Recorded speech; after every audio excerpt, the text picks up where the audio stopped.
and welcome to Why Are You Laughing at Me with me, Gherkin Picklewater, and our special guest, Edna Mira.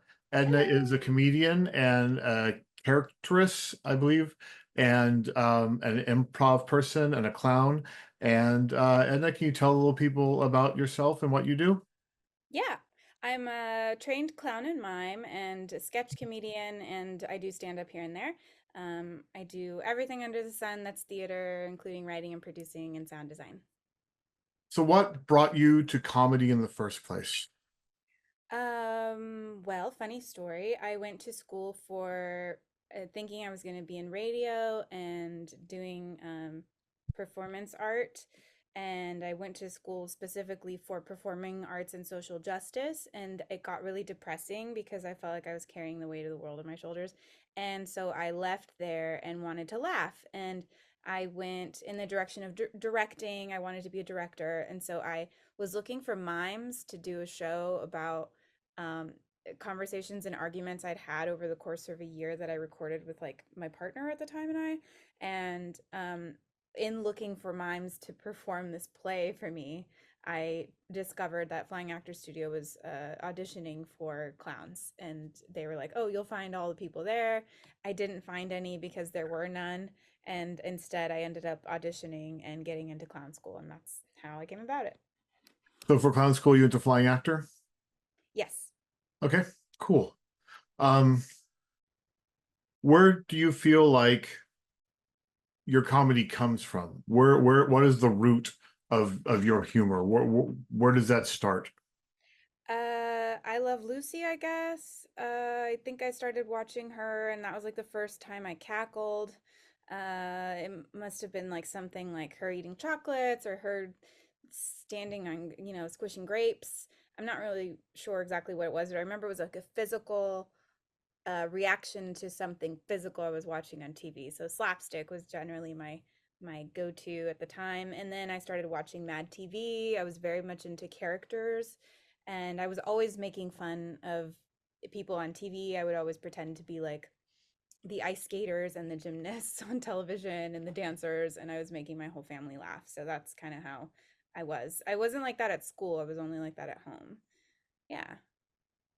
So, how about now in your career? What is the root of your humor now? It's dark, man. It's gotten really dark. I don't know. And maybe it's a full circle thing from going to school for performing arts and social justice, but I feel like I've also had a lot of friends die in my life, and so I my generally my comedy tends to sway a little bit on the darker side because I think people relate to realness, and I do. I think what makes me cackle now is not so much slapstick, it's more satire. So anything that's based on little or big truths in society. Is that how you would define satire? Yeah.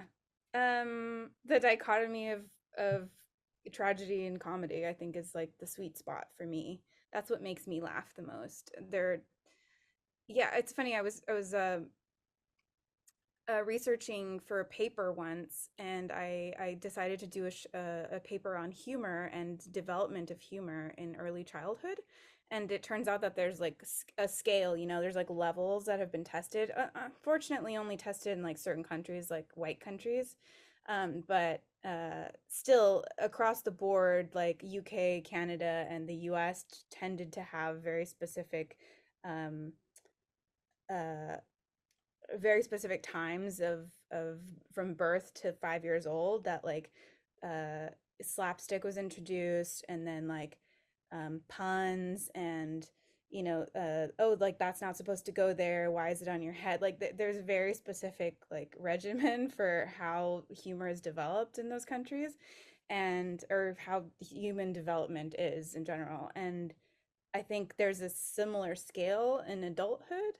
Like, I feel because so much tragedy has happened in my life, I think my comedy perspective has changed.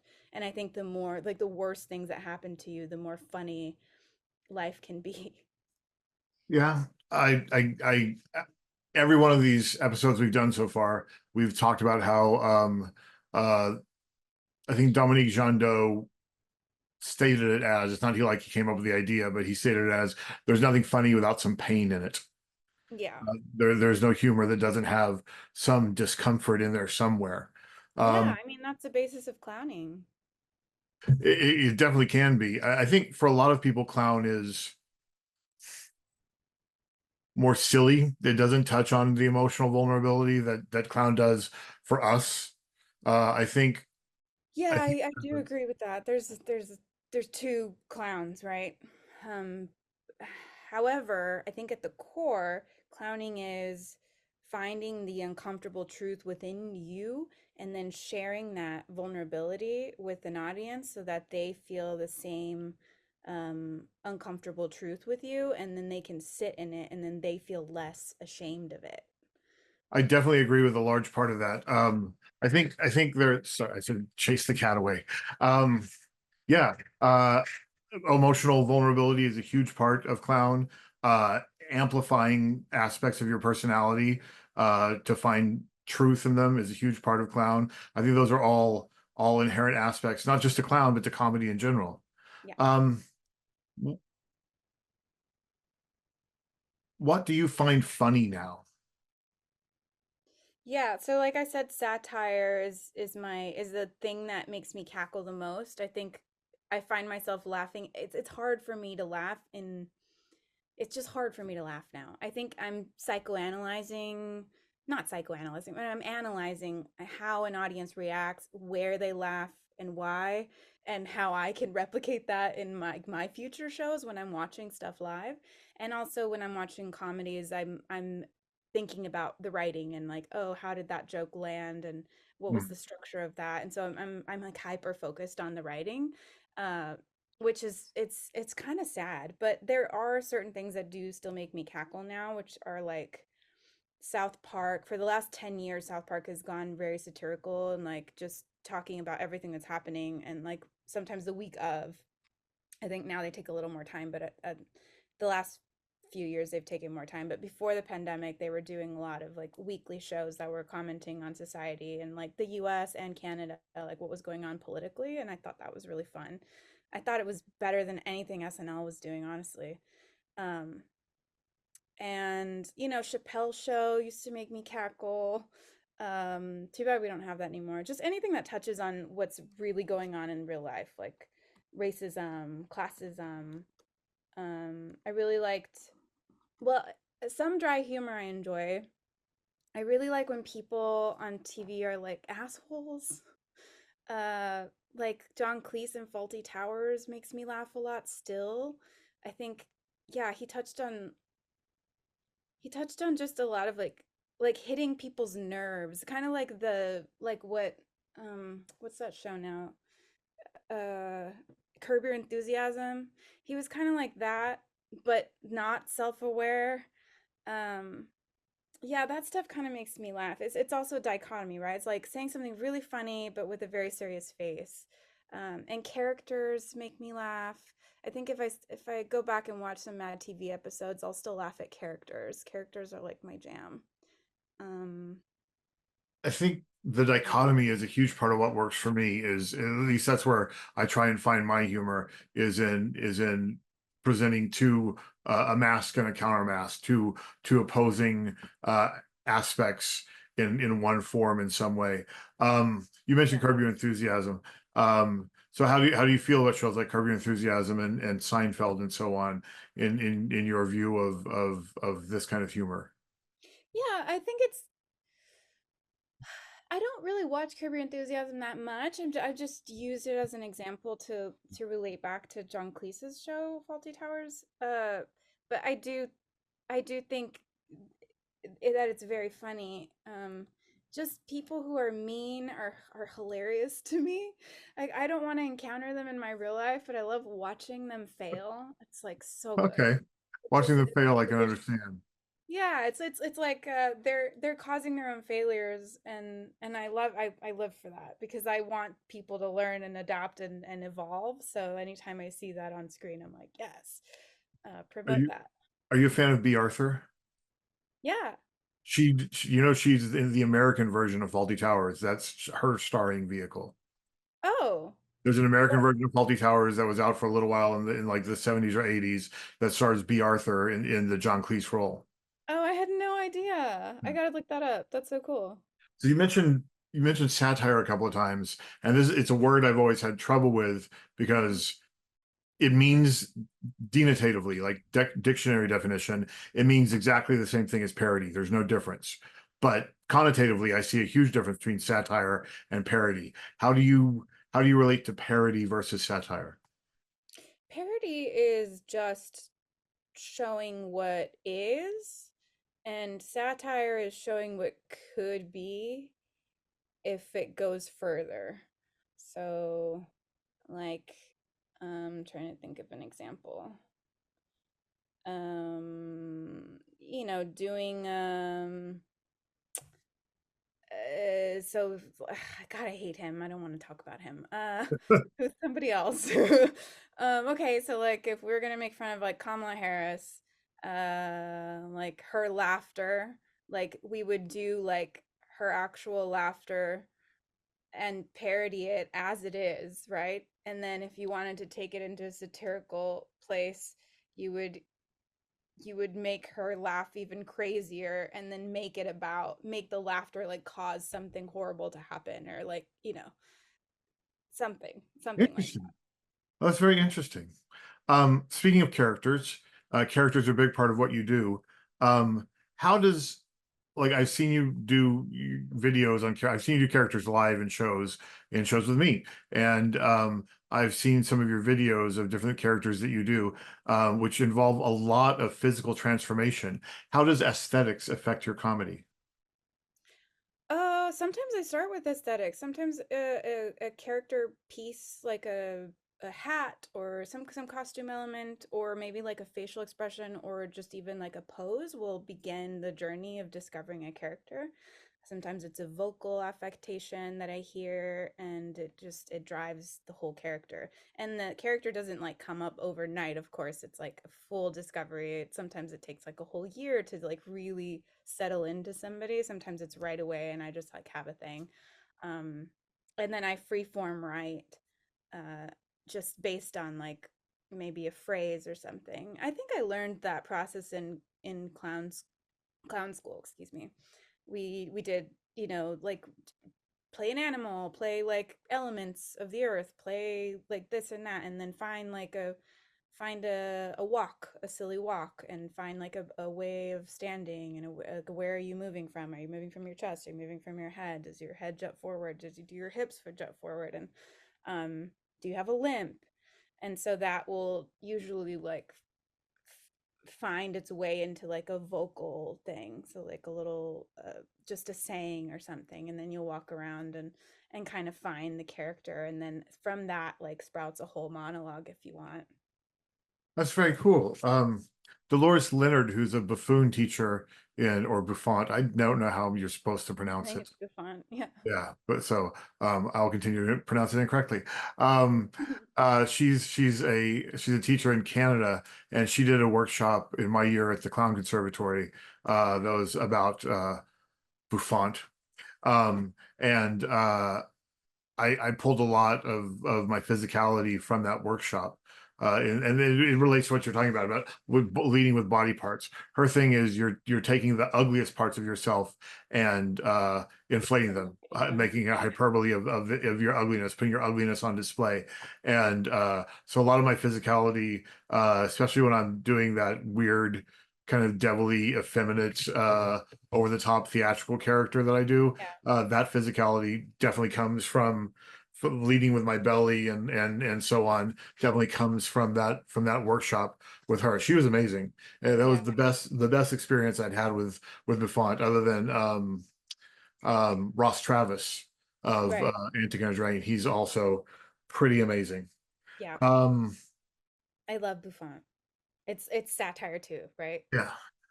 So well, But talk then, about it. What is it you love about it? well, I love getting the audience to join in on the antics because it makes them like accomplices in like a crime kind of. Implicit, yeah. It's kind of awesome.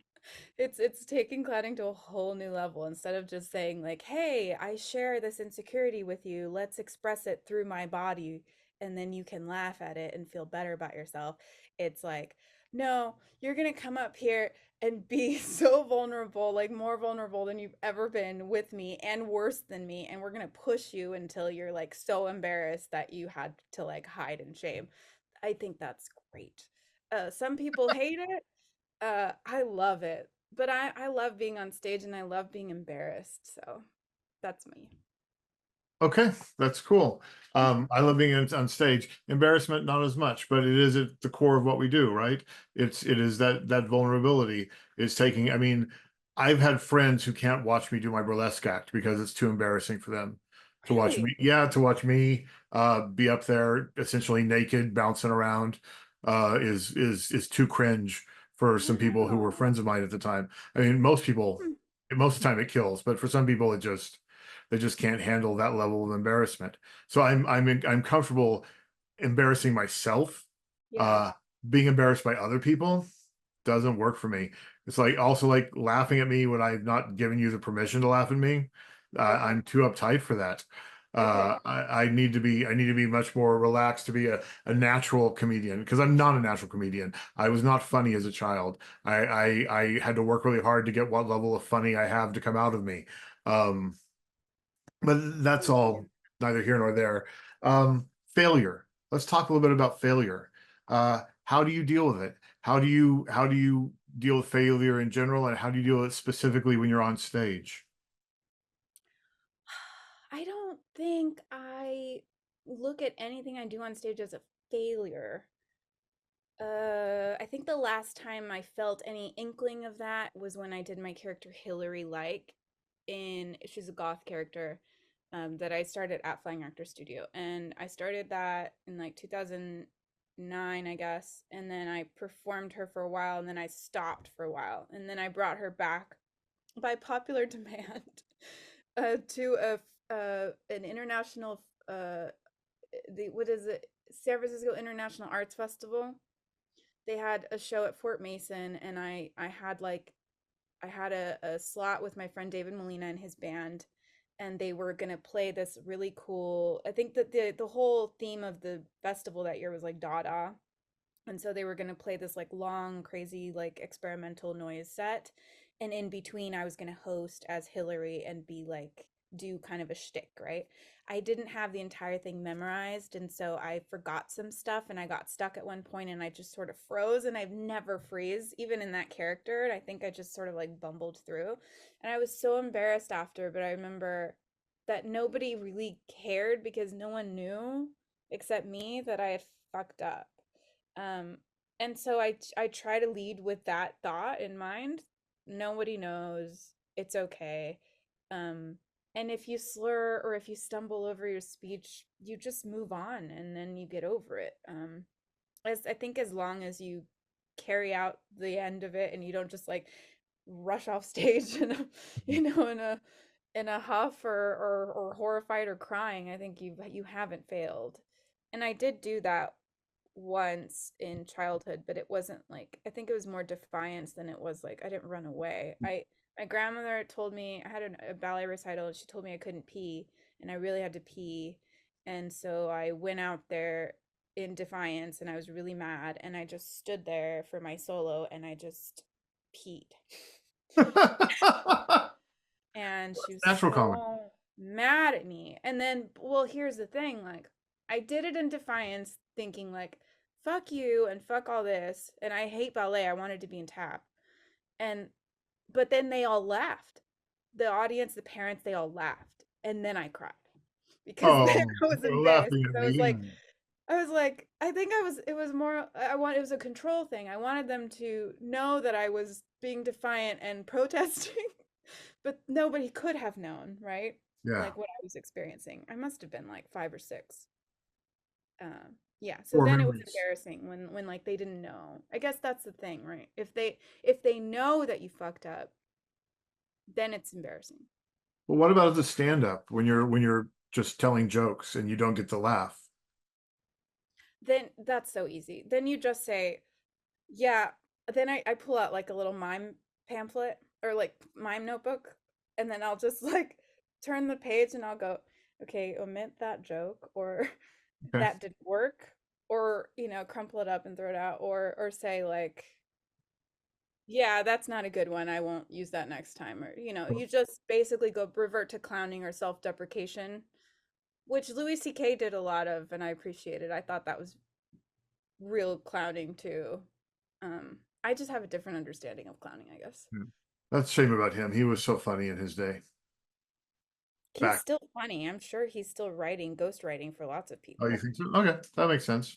Yeah, I mean, Um, otherwise he'd be dead. yeah. Um, so we talked a little bit about Lucille Ball. Who are your other comedy icons? Who are the people that you strive to be like? Oh, Carol Burnett. Uh, I think she was just so likable. She is so likable, and I really enjoyed watching Jane Fonda and Lily Tomlin do the show Grace and Frankie. I thought they were such a great comedic pair, and it reminded me so much of Karen Light, my first clown partner from Flying Actors Studio.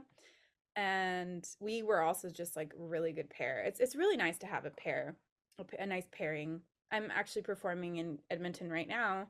I'm in Canada right now, doing the Fringe Festival with my comedy partner Noam Osband, and he's also a really great pairing for me. Um, yeah, okay, so that's that. Who else? I grew up with a lot of like sketch comedy stuff. I loved Carol Burnett's show. I loved Kids in the Hall. I loved Mad TV, as I said earlier. And then like I think more recent stuff, I like Portlandia a lot, even though that show's over. And Black Lady Sketch Show, Chappelle Show. Um, what else? Um, Yeah, I think that's generally my bag. Maria Bamford, Yeah, love. There's a lot of stand-ups that I love who are up and coming, and I don't want to list them all, but yeah. yeah. So, what do you have yourself coming up in the near future that people should check out? Okay, I have a tour. I don't know where you're gonna premiere this, but I have a September tour. 1st. Okay. So in October, oh sorry, in late September to early October, I'll be doing a tour with Noah Mosband for our show Brother Loves Good Time Gospel Hour, which is a comedic satire on megachurches, and it promotes like Christian pornography versus secular pornography. This show, anyway. Sometimes we do a show that's like more about drugs, and anyway, it promotes vices under the name of Jesus, and just talks about mega churches and how they're always asking for donations and stuff. It's a silly musical comedy, and I play Sister Alice in it. I'm like his co-host, and we'll be going to Baltimore Fringe, and we'll be at under St. Mark's in New York on October 6th and 7th, I believe. And then we'll be in, oh, geez, Philly Fringe as well. Great. Where on the internet can people find you? I have an Instagram page that's a little more current than my Facebook page. It's Potatoes Mashed Comedy. Potatoes, plural, mashed comedy. All one word. And then Facebook, you can find me the same way. And then on YouTube, you can find my comedy YouTube channel that I don't keep up with because I hate editing. It's called Tater Sprouts, and you can find it that way, or you can just type in potatoes mashed comedy on YouTube. Wonderful. Okay, before we finish up, it doesn't have to be your favorite by any means, but a favorite, one you really enjoy. Can you tell me a joke? No. Okay. I sometimes do uh figure modeling, and I end up like in some really uncomfortable poses, and the poses can really lead to like numbness in your limbs and stuff. So I have to just resort to like meditating sometimes when I'm in these uncomfortable positions. And recently I was in a pose and I was meditating and started to think about, people who inspired me, like, the Dalai Lama and like Jesus. And then I thought, wow, could Jesus hold this pose for 30 minutes? Not without nails. Very nice. Thank you. And it was wonderful talking with you. Yeah, Um, thanks for having me. hopefully people come out and see the show, and thank you for being part of this. Okay. Good luck with the rest of them. Thanks. Bye.